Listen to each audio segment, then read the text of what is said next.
여러분 안녕하세요. 합격 시그널 N2의 박혜성입니다. 자, 오늘 독해 첫 번째 시간이죠. 자, 그래서 일단 독해 문제를 어떻게 접근하면 좋은지부터 설명을 조금 드리고요. 실제로 문제, 5문제 같이 한번 풀어보도록 하겠습니다. 자, 일단요, 독해가 5개 파트로 나뉘어져 있는데요. 지금 우리가 1강에서 다룰 내용은요. 약 200자 정도의 단문입니다. 가장 초반부에 나오는 문제예요. 그러니까 200자니까 가장 길이가 짧고요. 문제 지문에 지문 하나당 문제가 한 문제씩 딸려있는 이런 타입의 문제이고요. 요 세트가 총 5문제가 출제됩니다. 이런 패턴이에요. N2는요. 자, 그리고 이 글을 읽고 나서 글의 내용이나 주제, 키워드를 잘 이해했는가 라고 하는 문제가 출제됩니다. 자, 이거 유의하셔야 될 점이 뭐냐 하면요. 자주 등장하는 글의 장르들이 있습니다. 주장문, 그러니까 논설문, 그 다음에 그런 거 나와요. 예를 들어서 어떤 기업이 고객에게 보내는 뭐 편지나 메일 내용 이런 거 나와요. 그러니까 그런 거를 조금 유식하게 서간문이라고 얘기하죠. 편지예요. 혹은 알림글 공지예요. 그리고 나 또 뭐 나오냐면 설명문이 나와요. 자, 이거 문제가 보통 3개의 타입으로 나온다고 했을 때 이거 2개는요. 물어보는 게 거의 비슷해요.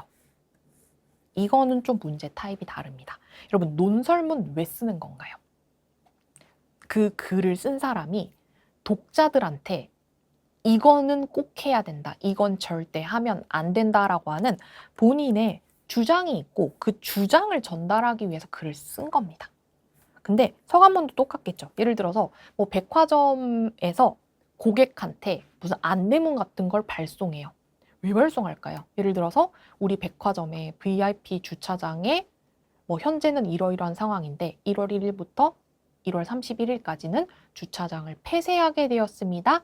양해 부탁드립니다. 예를 들면 이런 거 쓰겠죠. 그러니까 마찬가지로 편지를 쓴 주장하는 무언가가 있어요. 그러니까 요거 2개는 아주 테마가 확실해요. 기승전결이 다 있고 결론이 무엇이라고 하는 게 되게 명확하게 나와요. 설명문은요. 예를 들어서 뭐 개구리는 몇 월부터 몇 월에 알을 낳는다.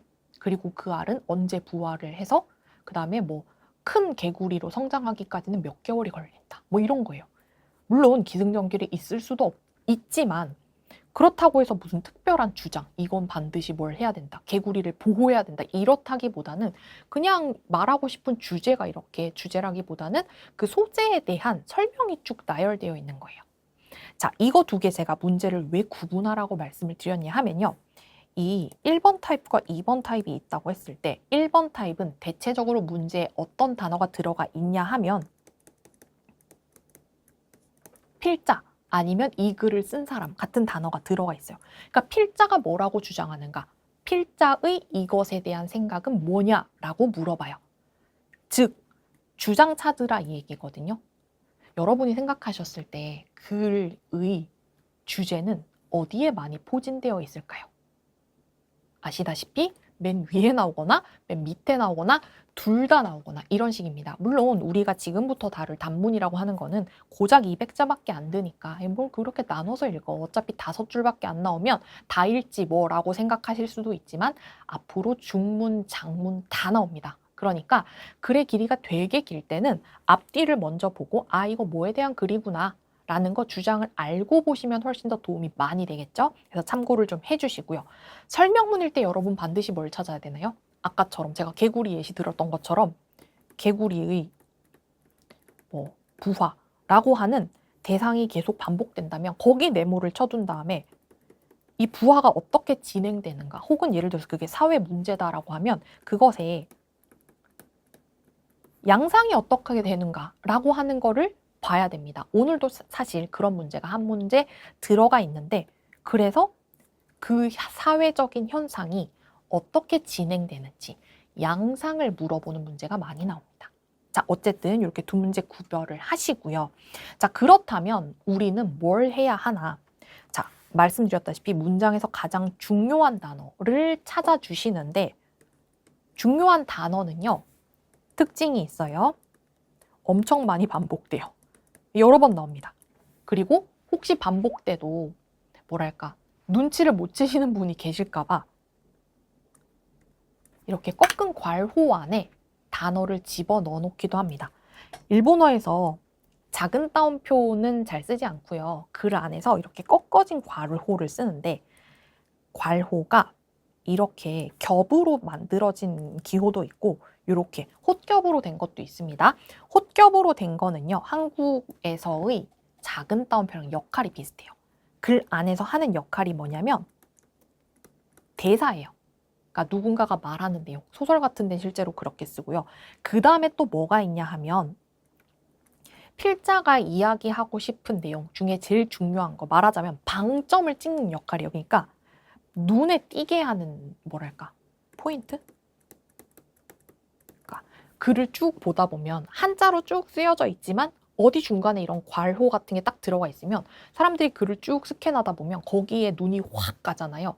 그러니까 제발 여기 좀 보세요 라고 하고 이런 괄호를 넣어 놓은 겁니다. 혹시나 키워드 못 찾겠다 싶으시면 이렇게 두 가지 팁을 좀 활용하시면 좋을 것 같습니다. 자, 그래서 키워드를 찾자라고 되어 있는데 비슷한 겁니다. 그래서 그렇게 많이 반복되는 건 다 이유가 있어요. 그래서 필자가 그것에 대해서 반복적으로 설명하고 있다는 거는 이렇게 이런 전개를 거쳐서 나는 이렇게 생각한다가 마지막에 아마도 나와 있을 겁니다. 즉, 이 키워드에 대해서 필자가 어떻게 생각하는지 그거를 항상 염두에 두시고 글을 읽으시면 되겠습니다. 자, 그러면 본격적으로 단문 문제 5개 풀어볼 텐데요. 문제에 아니나 다를까 이 사람이 나왔습니다. 필자. 그러니까 이거는 아마도 주장이겠구나 혹은 뭔가 편집글이나 공지문이겠구나 라고 보시면 되는데요. 사실 이 단문이 5문제가 나오는데 늘 그런 건 아닌데 약간 패턴이 있어요. 대체적으로 주장문이 많이 나오는데 그 주장 중에서 한 문제는 보통 서간문이 나와요. 그러니까 안내문, 공지, 뭐 내지는 편지 이런 거가 많이 나옵니다. 그리고 이제 나머지 것들이 대체적으로 주장문이 많고 그 중에 한 가지 정도가 설명문이 나오는 경우가 있습니다. 근데 설명문은 사실 전체로 따졌을 때 빈도가 조금 떨어지는 거는 사실입니다. 아무튼요. 자, 어쨌든 필자가 나왔고요. 히샤노 유読書力検定とはどのようなものなのか입니다. 그러면 필자가 이 단어 혹은 이 전체 단어를 무진장 반복했겠죠. 독서, 독서력 이런 단어요.